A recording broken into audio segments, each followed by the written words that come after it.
મહારાજની જય. સદગુરુ નિરાંત મહારાજની જય. પૂજ્ય જવનરામ સાહેબની પધારેલા હરિગુરુ સંતની જય. આજે પવિત્ર ભૂમિયા શાસન મુકામે મહારાજ શ્રી દેવરામજી સાહેબ આજે પોતાના દ્વારે ગુરુ મહારાજને તેડ્યા. મણેપરાથી જવનરામ સાહેબને સાથે સાથે ગુરુ મહારાજે આજે ગુરુ કા ગુરુ જાપ જાપ કા ગુરુ ગુરુ કા જોત જોત કા ઉદિયારા નટુરામ સાહેબ આજે તેડ્યા. સાથે આજનો મહિમા જે છે ને આપણને પ્રેરણાદાયક છે. આપણે વિચાર કરવા જેવી બાબત છે. કેવું છે કે સંત છે ને ભજનમાં જોઈ ને ભજન ઘેર રાખે. સાહેબ ભજનમ જોઈ છે અને ભજન એમના ઘરે પણ રાખે. નહીં તો અમુકને તો વનવે હોય, વનવે નહીં કહેતા, જવાનું આવે ફેર વળતો આવવાનું નહીં હોતું, એમ કે ના એન્ટ્રી છે એવું હોય છે.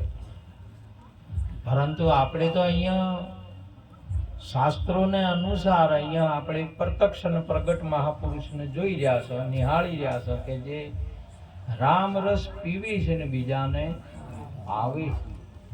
રામ રસ પીવે ને ભાવે એવો મહાપુરુષ કહેવાય.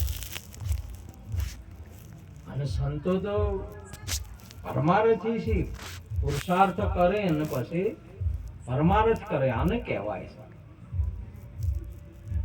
નહીં તો ઘણા ને તમે જો સિંગલ હોય, હવે જે છે સિંગલ હોય તો એ સારું માને તો કોઈ તકલીફ નથી એવી આપણને. માણસ તો ભજનમાં જાય તો સારું, ભજનમાં અહીં બેહે તો ગાવે ગવરાવે શીખે સાંભળે એનો વૈકુંઠ હવે વાસ. આપણને કોઈ તકલીફ નહીં, જાય તો સારું. કેમ કે આ તો લગાર જો પારસનો થોડોક સંપર્ક એને થઈ જાય ને તો પારસ રૂપ થઈ જાય.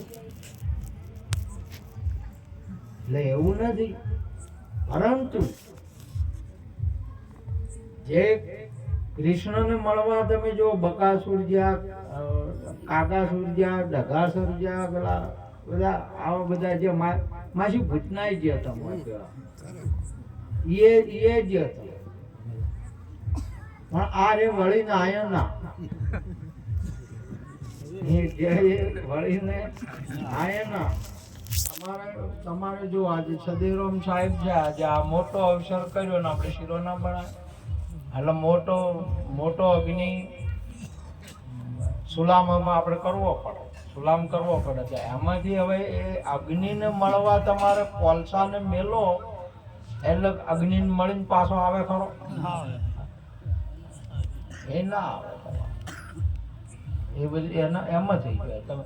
તમે ભગવાનને મળવા જો, તમે આ નદીઓ જોઈ છે કે મળીને ફેર પાછી આવે દરિયામાંથી નહીં આવે.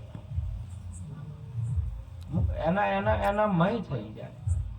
પરંતુ એક વસ્તુ એવી છે જે ભગત છે એ મળવા જાય ને ભગવાનને લઈને આવે. ભગત છે એ લઈને આવે.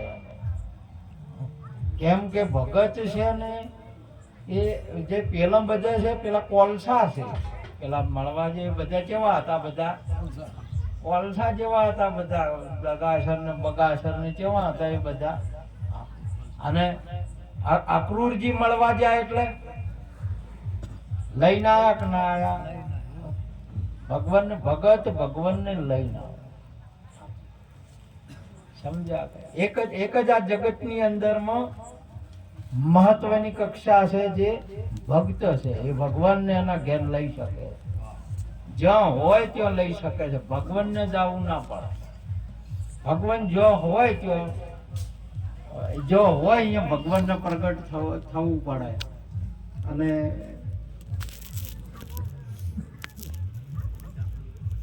એટલે ભાઈ બરોબર હેડવા જે હોય ટુકડા ના કરતો,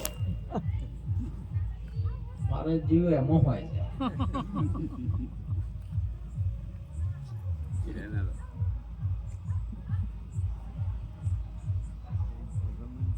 હે બેની વ્રજમાં વાતો એવી થાય છે રે, બેની વ્રજમાં વાતો એવી થાય છે, હે બેની વ્રજમાં વાતો એવી થાય છે, બેની વ્રજમાં વાતો એવી થાય છે, હે મારા વાલા મારુણા જોય છે.